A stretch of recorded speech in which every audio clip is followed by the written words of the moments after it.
Welcome to Body Sculpt of New York, 6 Weeks to Fitness podcast, where we hope to inform, motivate, encourage, and inspire you towards living a healthier lifestyle. And now, here's your host, the president of Body Sculpt of New York, Vince Ferguson.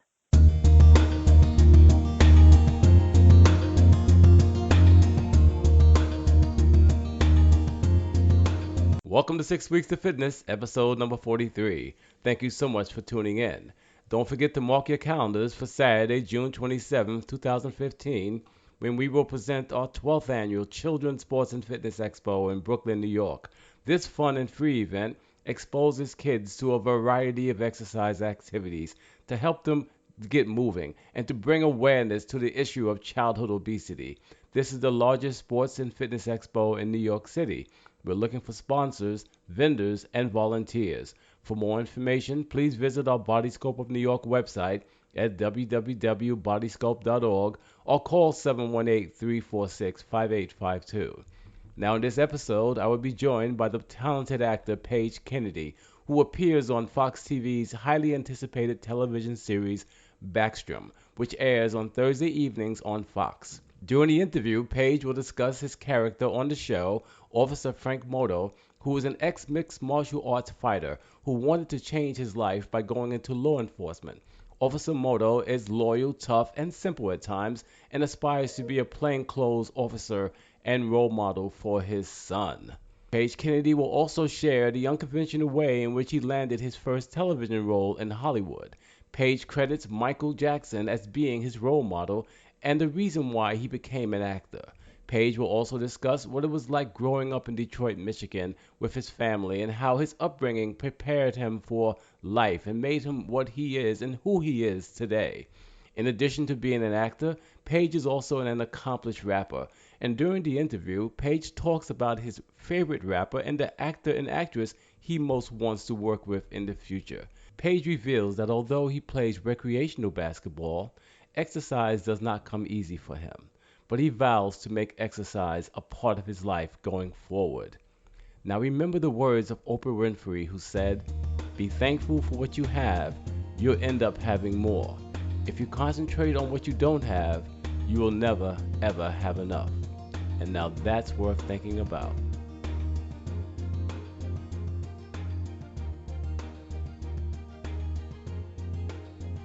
Welcome back to 6 Weeks to Fitness. Paige Kennedy graduated from Western Michigan University with a degree in theater and went on to the graduate theater program at the University of Delaware. He has since built an impressive resume that includes roles in the films SWAT, opposite Samuel L. Jackson and Colin Farrell, director Charles Mathau's Freaky Deaky with Christian Slater and Crispin Glover, and The Divorce Party. His television credits include Southland, Legit, The Closer, Justified, Desperate Housewives, The Shield, Barbershop, Blue Mountain State, and Weeds, on which his character U-Turn became a fan favorite. A devoted social media communicator, Kennedy's Vine page has more than 2.3 million followers. He continues to hone his skills in hip-hop music and consistently writes lyrically challenging verses using social media to share his rap skills and videos with his fans. I am pleased to have Paige Kennedy on the program. Paige, how are you? I am great. How you doing? I'm doing good over here in New York, man, but I'm glad to have you on this show. Yeah, I'm glad to be on the show. Thanks, man. Now, I understand you grew up in Detroit, Michigan. Did you like Detroit? That's a hilarious question. Did I like it? Oh, man. Really? Well, I mean, that's a double-edged sword. Did I like Detroit? I mean, Detroit is, it got me strong. Detroit got me prepared for yes, this crazy world that we live in, and it got me ambitious. It got me ambitious because I knew that I wanted to, get out of the lifestyle that I was in Detroit and find something better for myself. So I love Detroit for that reason of building this strong foundation that I have now. I hear you. Yeah, that foundation of resiliency and you know, and like austere, way of looking at the world so that no one can tell me no, that I can fight, for what I want. Wow. Yes. Yes, I see what you're saying. So what was your childhood like growing up?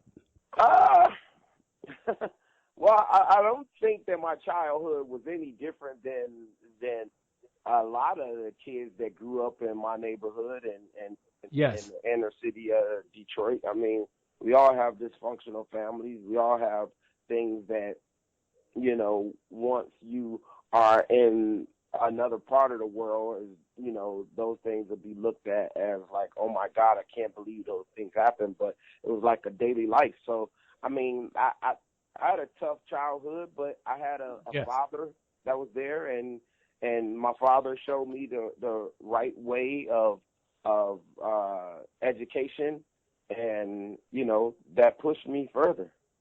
Now, your father was your role model growing up. Well, my role model probably, like if I had a hero, if I had to name one person that would be my hero or role model, would be Michael Jackson. My dad was a good dad. Yes. He was a tough dad. He was a dad. His ways of teaching and discipline were not conventional, but they worked. So at the end of the day, that's all that matters is that it worked, and I'm still alive. Oh, well, most definitely, man. Alive and kicking. Yeah. What about siblings? Any brothers and sisters? See, that goes back to the whole dysfunctional thing again. So I don't have any brothers and sisters from my mom and dad together, but I do have brothers and sisters from my dad and brothers and sisters from my mom. So they're all over the place. Okay, they're all over the place. Okay. But now, growing up, were you involved in sports? Yeah. I played football in high school and in college.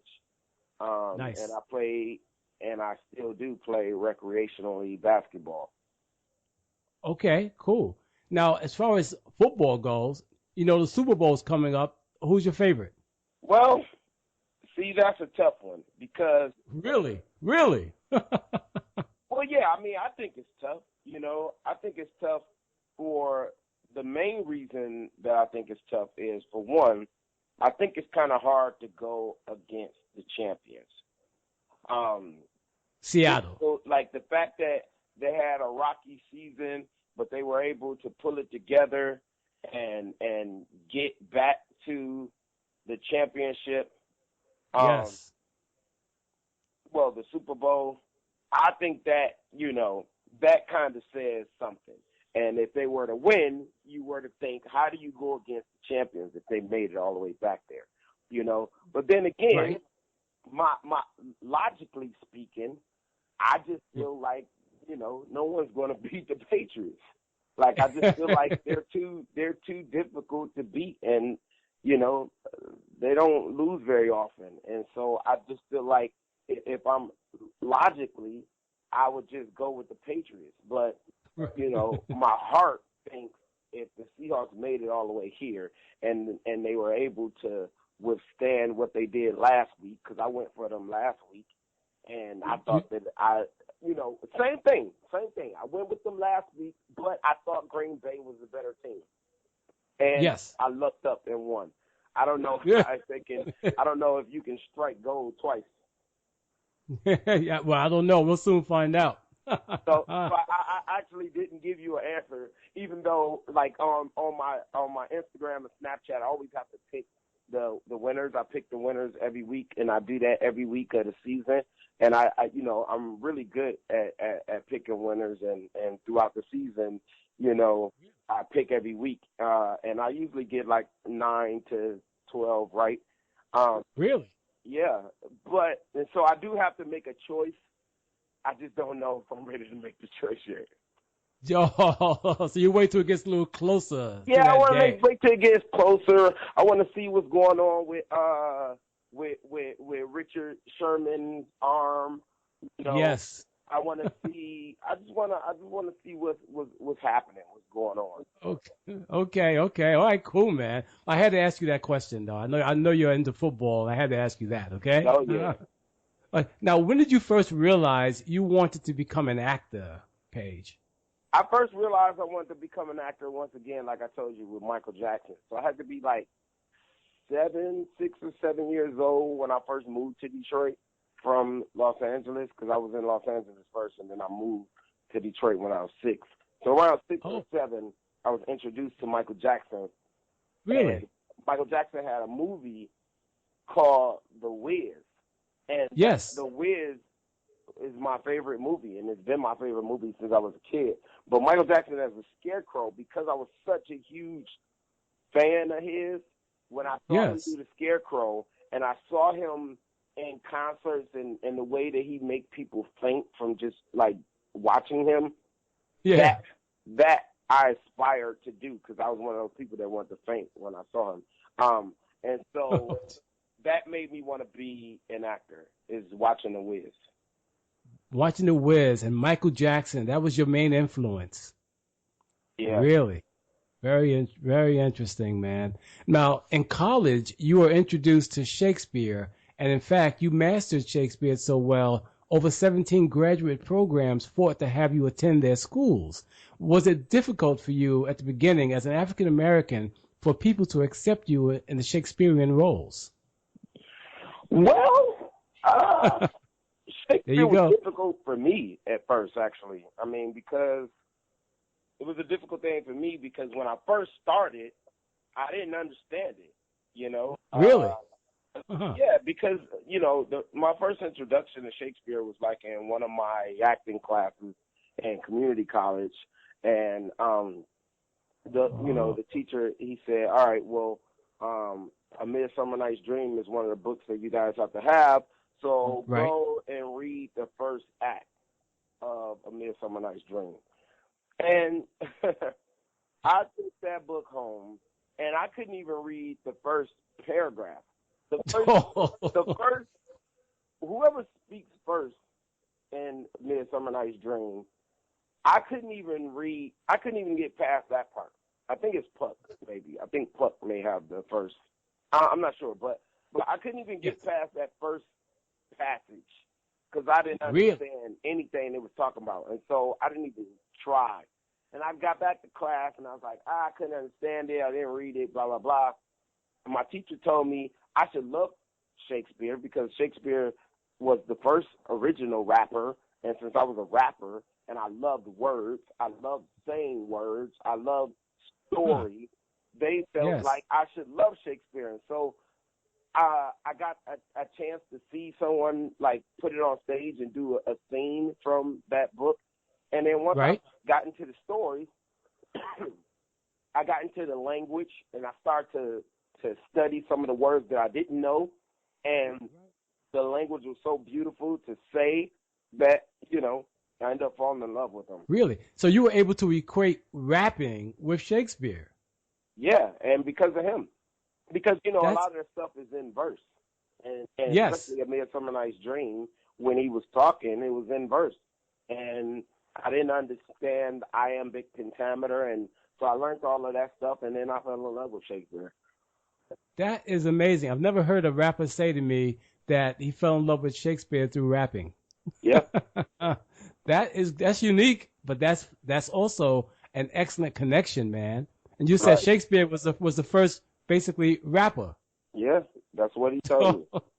That's amazing. What is your favorite Shakespeare role and why? Well, me personally, my favorite Shakespearean role is Richard III. Richard III is my favorite just because I love that character. And then I love that. First of all, I love the character and I love the play. But then my undergraduate, where they decided to do the play, and I had already been in love with this character before they decided to do this play. And when I found out they were doing the play, I dedicated my life to being able to play this role.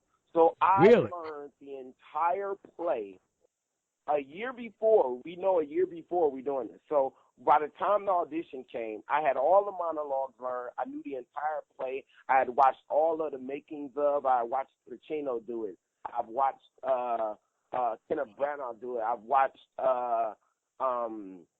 Mel Gibson. I've watched I watched all of these people play Richard III, Olivier, and Yes. I was prepared, and I went, and I did not get the part. I ended up getting Richmond, the guy who kills Richard at the end. Iron Man. Oh, And that wow. that devastated me because everyone, all of the faculty knew how desperately I wanted that role. I went Yes. to all of the faculty individually to work on monologues. This is before the audition. Really? I used to work as a waiter, and during the times when I'm busting tables and not that many customers are around, I used to just say the monologues out loud. Every time I walked to class in college on campus, I used to Wow. just yell these monologues out loud. People thought that I was crazy because I walked up and down the street. Anytime that I was alone, I would say these monologues out loud and in full character with full voice. And I didn't Really? care if people thought that I was crazy or not. That's how obsessed I was with this role. And to not get it destroyed me. But you know, Really? yeah, but it still fueled me, and I still have a passion to play Richard. And you know, to this day, I still have these monologues learned. You know, they're Really? stuck in my head. Like I can, at any point in time, I can just spew off full monologues from Richard III because of how much I love him. Is that right? But I can imagine his big brother walking down the street reciting Richard III. Yeah, crazy, right? Must And I'm clear the still block. dedicated. I'm still dedicated to making that movie happen with me playing Richard. Really? That's amazing, man. That's so interesting. But now, the road to your first acting role was sort of unconventional. Can you let our audience know how you actually did it? Well, it was unconventional because I had just moved to California. I'd only been here a month. I had done the Idaho Shakespeare Festival the summer before that, before I ended up going to graduate school for Shakespeare. And there was a guy there that I worked with in Othello who lived in Los Angeles and told me anytime that I came to Los Angeles that he would try and help me out. So I met with him. He told me Wow. about a thing called the breakdowns, which is when, you know, where all of the casting directors get where these auditions are going to be and for what. And he said, hey, there's an audition for a show called The Kennedy. Right. The CBS is on the Sony studio lot. I didn't have a car. I didn't have anything. I had a friend take me to Sony Studios. I told them that I was a courier making a delivery, but I was really just delivering myself. And, you know, and I just so happened to be the right person at the right time because they have been looking for this character for so long and couldn't find him that they gave me Wow. a chance, even though I didn't have an agent or anything.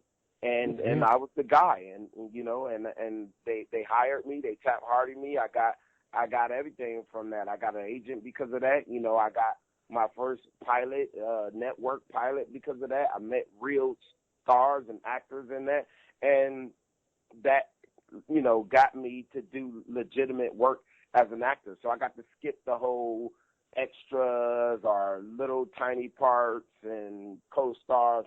I got to skip all of that because my first audition I got as a series regular on a network TV show. That's an amazing story, man. That's like preparation meeting opportunity, you know? That's right. That's amazing. I've never heard anyone getting a part that way. And look at you now. Look how far you've come, you know? Yeah, I mean, and the thing that I'm most proud of is longevity. So I've been here in Los Angeles 14 years now. And 14. and I've been working the entire time, you know. Really? So Huh. you know, from that moment that I got here, a month after I got here, I started working, and I've been working ever since. And that's not, you know, that's not something that's just like, you know, that's not a gimme because no one's obligated to give you anything here in Hollywood. And there's been actors since who have come and gone. There's actors who have been stars who have come and Yes. gone within that time that you never hear from again, you know. But I feel like this is my destiny. I feel like this is Yes. what I'm put on earth for, and I think that I'm going to have like a Morgan Freeman type of career where you're going to see me forever, not Yeah. just, fly by night. Man, listen, I believe you. Wow, that's amazing, man. And so you attribute all this all this work and all this activity to what? Just your belief in yourself? I attribute all of this to God. I attribute it to God. Yes. I feel like, you know, he has a plan for me. Yes. And I feel like this is my plan. And I attribute it to God, to hard work, and to resiliency. And that's what it is. Like I feel like for one, it's my destiny, and for two, it's my I really look up to my favorite basketball player is Kobe Bryant. My second favorite is Michael Jordan. And Yes. Hey. they both have this similar thing that makes them the greatest. And what that thing is that fervor to be great, that desire, that will to push them past everyone else, that diligence to make them look back and see where the greats came from. And to be great, you have to know who was great and how they were great and how you learn from them, and I feel like I'm that way. I study this craft. Yes. I watch TV, I watch films. Like that's everything that I do. My whole life is revolved around studying entertainment and wanting to get better. And Yes. that's what I do. And so I feel like I have that eye on the prize type of eagerness like Kobe and Michael, and that will to want to be great. And that's what I want to be great.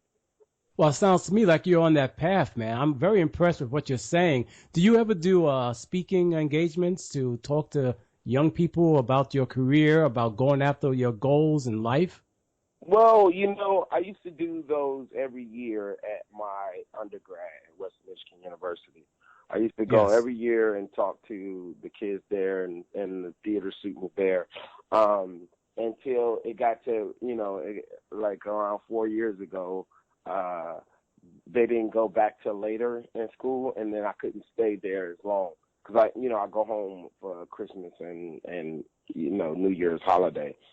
Right. Okay. But it got too long where I couldn't stay there that long. I had to come back here, and so I haven't gone in a few years. But I really enjoy doing that, and if there were situations where I could do it more, I would. Oh yes, man. Because I'm just saying that because I know so many people can benefit from hearing what you say, and I'm definitely going to spread the word, about this interview because I think what you have to say is so powerful about going after your dreams and believing in yourself and knowing that you're here for a purpose and you're living your purpose, man. Yeah. That's impressive. Now, you have an impressive resume, that's true, but you also work with some really powerful people and exciting people like Samuel Jackson, Colin Farrell, Christian Slater, and LL Cool J, just to name a few. Is there any other actors or actresses that you would like to work with? Well, yeah, of course. There's tons and tons of other actors. I guess if I had to name one that would be like if I had my bucket list and there was like, give me anybody, we make that happen. That anybody would be Denzel Washington.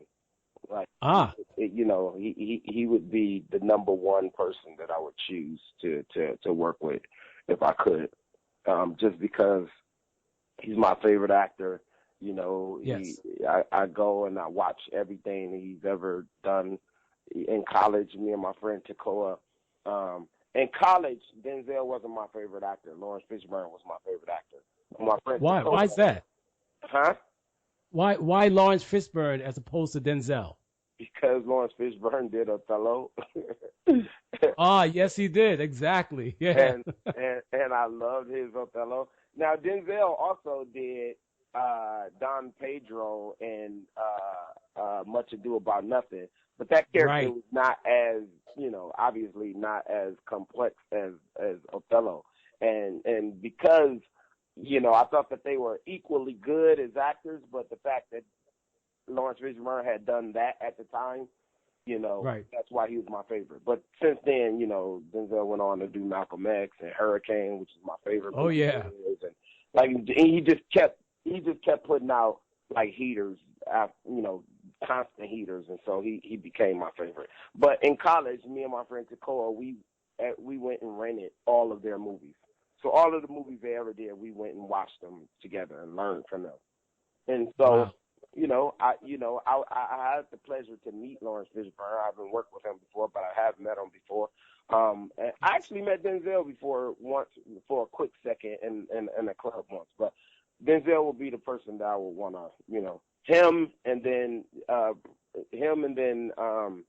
for female, it would be it starts with an M, I think. Meryl Streep.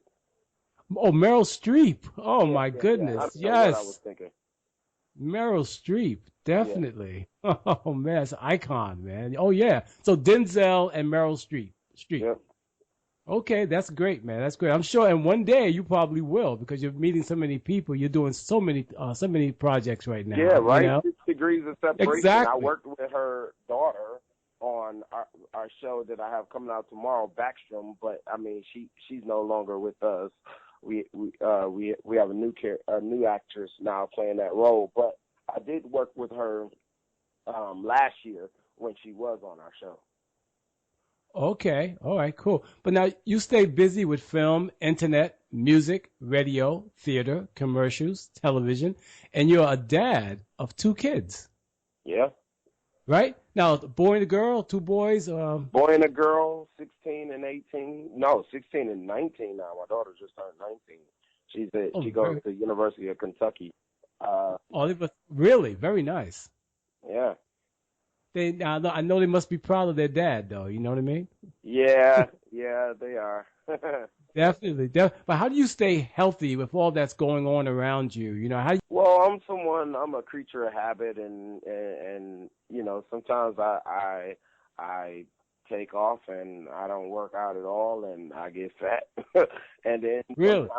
sometimes, when it's time to take that off, like right now I'm currently on a diet and I'm working out frequently because, now I have to try and shed it off and get back healthy again. So I have ups and downs when it comes to that. I wish that I was someone who like most actors kind of stay, except if they're doing like big movies to require change, but they typically stay at a certain weight. Me, I don't. I fluctuate up and down constantly.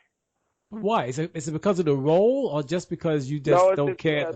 It's because of my laziness at times. Because Okay. if I'm not like in a workout space, I'm not gonna. I mean, I play basketball, but that's different. Right. That's different than actually going to the gym. If I'm not in a workout space, then I'm not even thinking about going to the gym, and I'm only thinking about what I want to eat, when I want to eat, and like I don't even care. And so I have to get into a space where, I'm being conscious of that because it's different. Like when you're eating apples as your snack, you can eat apples, but once you implement chips or something into that, then apple doesn't even seem remotely appealing to you. You know what I mean? Exactly. So it's like the mind frame that I'm in, and my current mind frame is the apples and pears. Oh, apples and pears. Okay, cool. I mean, a lot of people don't realize that there was an old saying, an apple a day keeps the doctor away. And they didn't realize that what that meant is that with apples, you're going to get fiber. With pears, you're going to get fiber. And fiber helps to clean your body out, right? Yeah. So that's why it's important to eat as much fruit as you can. And being an actor, you're always on the go. You got to be ready for the next job or whatever it is. And it's so much more important that you take care of that body because you only have one, right? Right.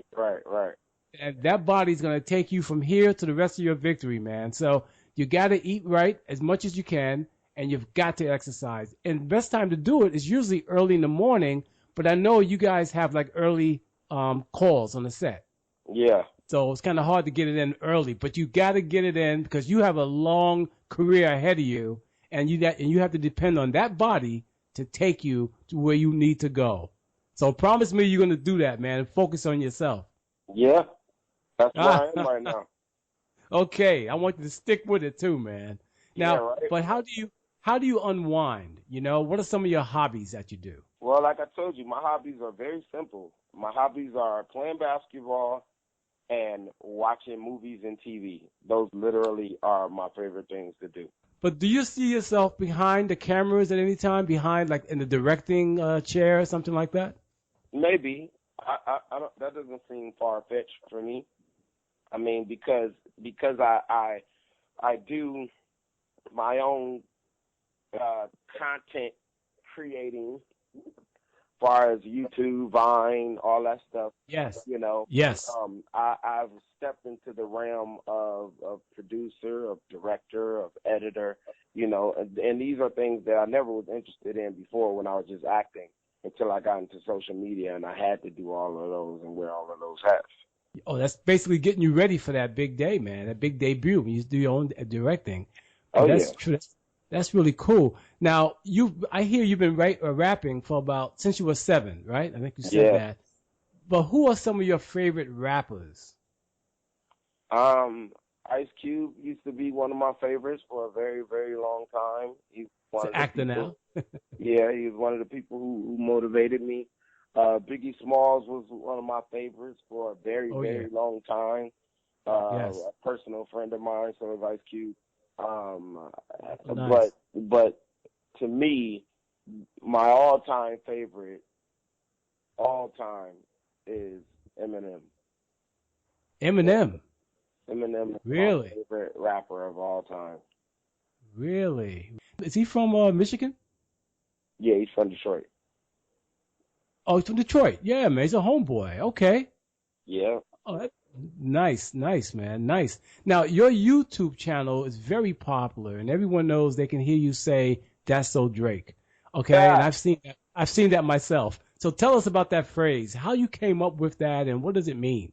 That's funny. I haven't heard that in a while. Yeah. That's so Drake is anything that happens that's unintentionally gay. And I came with, first of all, let me preface this by saying I am a huge fan of Drake. I think he is incredibly talented. I like him. I listen to his music every single night to go to sleep. And I have done so for the last 5 years every night. So I'm a big supporter and fan of Drake.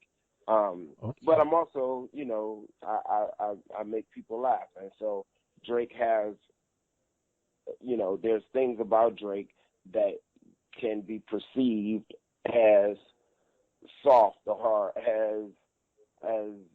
so I don't think Drake is gay, but just certain things that he do in the hip hop community can be misconstrued as that. And so I titled, you know, and anything can be misconstrued as that. And so it's just a lot of funny moments that if someone does or says, you know, that could be construed as gay, but it's not on purpose. It's unintentionally gay. So, you know, and I've made all of these different illustrations where I've played skits where I'm the one who is doing the things. I've gone through NBA edition, NFL edition, hip hop edition of just like little things. Like if you're in the office and you're standing up talking to somebody and their pen drops and they bend down to pick their pen up and someone walks by and they just see a guy coming up from picking his pen up, you know, that's so Drake moment. You know, that's unintentionally gay moment. Listen, have you ever met Drake? I've never met him, but I know that he saw the first That's So Drake because it was on World Star, and I'm friends with Russell Peters, who is a huge, amazing comedian, and they're friends. and he asked Drake had he seen it, and Drake left me a voice message saying that he had seen it and that he thought it was hilarious, but he wanted to assure me that it was a falsehood. Oh, that's cool though. He has a good sense of humor though. That's cool. That's good to know. Yeah. That's nice, man. 'Cause I watched it on YouTube myself. I'm like, wow. Exactly. But listen, in 2005, you had to overcome an obstacle in your career. At that time, did you think your career would be over? And what did you do to draw on for strength to get you through it? Well, I never thought that my career would be over because, like I said, fortitude. Like I feel like that, I have something to offer that is unique and special, and I feel like, ultimately that will prevail.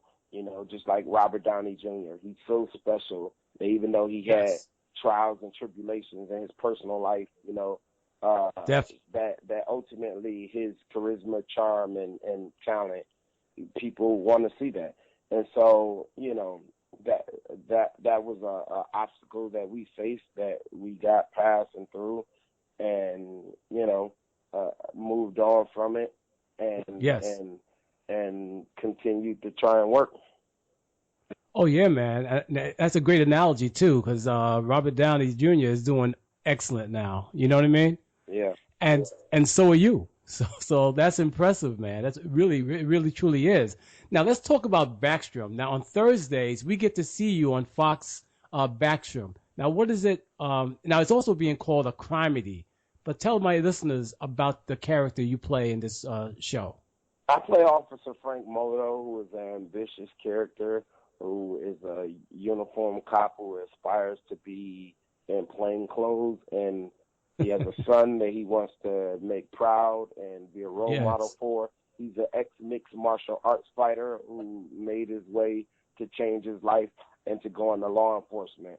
And, he's a very loyal and tough character, but he's also simple at times. So there are things that might go past him. He might ask questions that may seem obvious to other people. Really, he might make mistakes, but then he'll never make the same mistake twice. He learns from them, and so you see this character grow throughout the season and see him get closer to his goal. Nice. I'm basically the muscle of the group. I'm like Backstrom's bodyguard. Oh, really? Okay. Now, how's it working with the cast? The cast is great. I mean, Rain is one of the most amazing actors that I got to work with. He's so great, and talented, and giving, and he's a great person, and he's fun to work with. And I enjoy the cast. I have a good relationship with them all.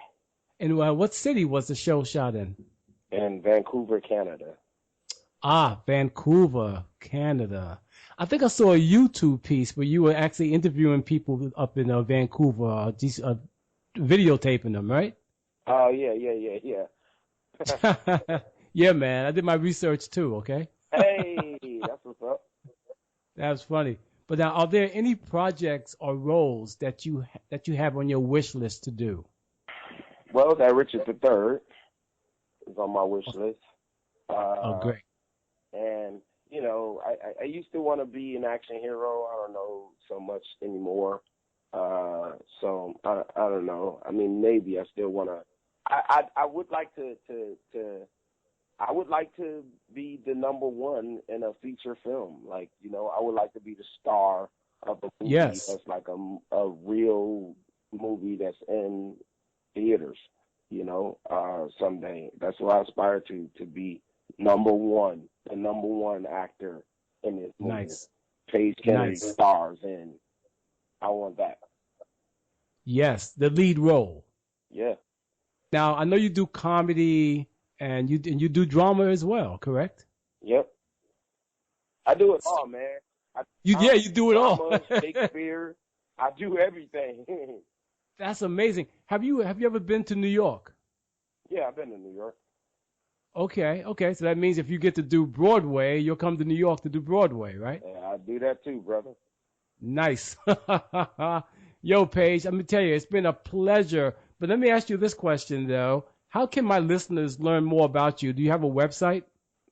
I have a, yeah, man. Everything is Paige Kennedy. So PaigeKennedy.com. It's Paige Kennedy on Twitter, Vine, Instagram, Snapchat. You know, anything social media is Paige Kennedy, and you can find me on. Excellent. So we can follow you on social media. And Paige Kennedy is such an easy name to remember, you know? Hey, yeah. And it's so different, man. I mean, what was your father thinking? Uniqueness. I think it was my mom. Oh, it's your mom. But that is so cool, man. I like it. It's so easy to know and remember. So I really appreciate it. And let me just say, man, on behalf of Body Scope of New York and 6 Weeks to Fitness, I want to thank you for coming on our show. Thank you for having me. To my listeners, I truly hope this program was informative, encouraging, and inspiring, and that you will continue tuning in to our 6 Weeks to Fitness podcast. And if you have any questions or comments, please leave them on my 6 Weeks to Fitness blog at www.6weeks.com or email me at vince@6weeks.com. Take care and bye-bye.